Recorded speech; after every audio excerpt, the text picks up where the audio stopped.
Vamos a dar en este momento la bienvenida a nuestros estudios a Danilo Silva, quien es presidente del Consejo de Regulación y Desarrollo de la Información y Comunicación Cordicom, con quien vamos a conversar precisamente sobre las reformas que han sido propuestas desde el Ejecutivo a la Ley Orgánica de Comunicación. Muchísimas gracias por estar con nosotros en este espacio.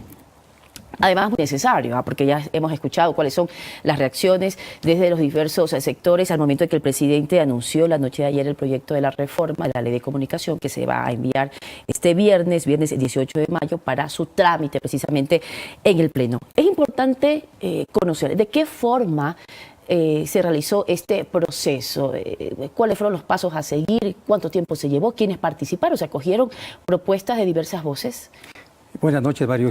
Primeramente, primero quiero resaltar que este es un hito más del ejercicio democrático del presidente Lenín Moreno.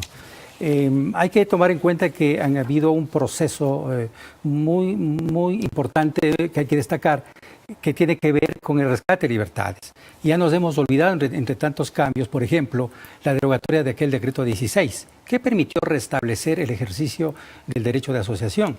Así también se eliminaron las sabatinas, que aparte de informar, había segmentos en los cuales se atropellaba derechos no solo a personas, ciudadanos que tenían opinión crítica, sino también a los medios de comunicación.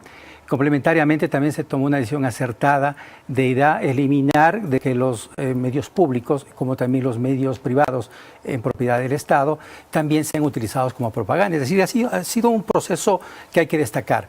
El presidente de la República ha liderado todas estas acciones, estas iniciativas. Es un presidente que cumple su palabra, un presidente que desde el inicio se comprometió, ofreció reformar la Ley de Comunicación. En este compromiso y dentro del marco del diálogo que el presidente generó a inicio de su gestión, ¿quiénes participaron? ¿Fueron todas las voces aceptadas realmente para integrar esta reforma a la Ley de Comunicación? Bueno, la gestión del presidente de la República ha sido una gestión de puertas abiertas, y así hemos hecho también otros funcionarios. El secretario de Comunicación, actualmente en funciones, desde que asumió el cargo, profundizó las diferentes reuniones que se habían mantenido con diversos actores sociales, medios de comunicación, diferentes actores de lo que tiene que ver medios de comunicación. También lo he hecho yo. Hay que considerar que hemos recibido a tantos quienes han querido conversar con nosotros. Hay que resaltar también que previamente a esto hubo diálogos nacionales. También es preciso resaltar que nos han hecho llegar diferentes proyectos de ley, diferentes puntos de vista, diferentes aspiraciones, reflexiones, que han sido consideradas y tomadas en cuenta. Ahora, además, la Ley de Comunicación, que va a cumplir ya 5 años, que entró en vigencia un mes de octubre en el 2013, ha sido muy cuestionada, ¿no? Sobre todo por aquellas voces que han visto lacerada, lastimada el proceso de la libertad de expresión. Existen varios ejes fundamentales que se enmarcan dentro de esta reforma de la Ley de Comunicación, pero uno de los anuncios que ha desatado reacciones favorables ha sido precisamente el de la Supercom. Para algunos, que había sido pues un organismo creado simplemente para sancionar.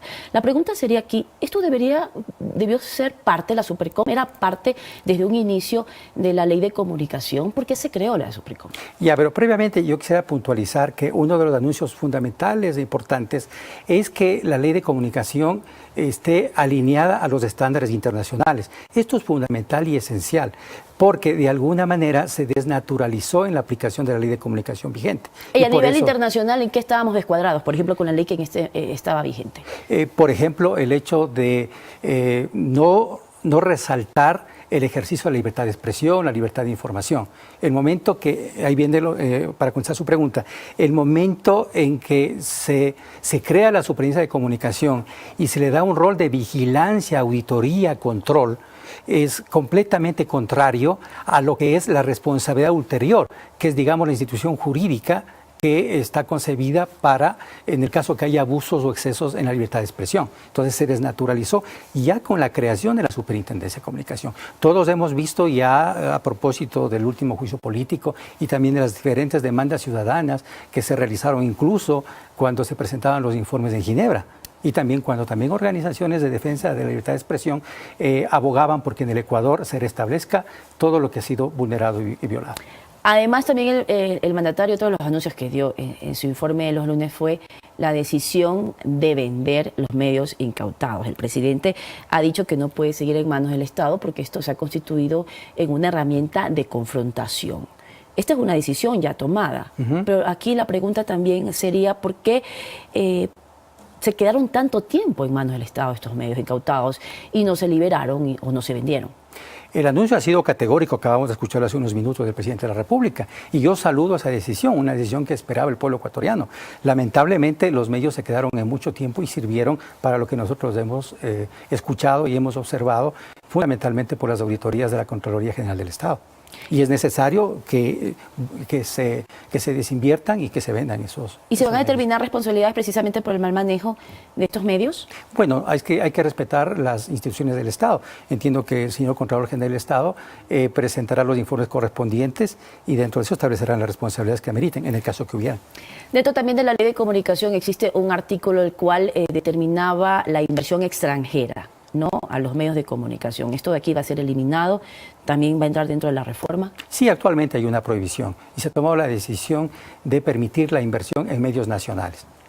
La libertad de expresión ha sido uno de los temas que también han sido más cuestionados, como decíamos al inicio. El mensaje del presidente de la República con estas decisiones, categóricas además, el de eliminar la Supercom, porque en un inicio se hablaba de tal vez reformar cuál sería, pues, hasta dónde llegaban los límites precisamente de la gestión o de ejecución de este organismo. Ahora se ha decidido que no va más la Supercom, que se va a eliminar, por otra parte, la venta de los medios incautados. ¿De qué forma, cuál sería el mensaje que está dando el presidente de la República con estas decisiones? Bueno, hay varios mensajes, ¿no?, aparte de lo que ha mencionado, pero también sería pertinente resaltar que una idea se refuta con una idea.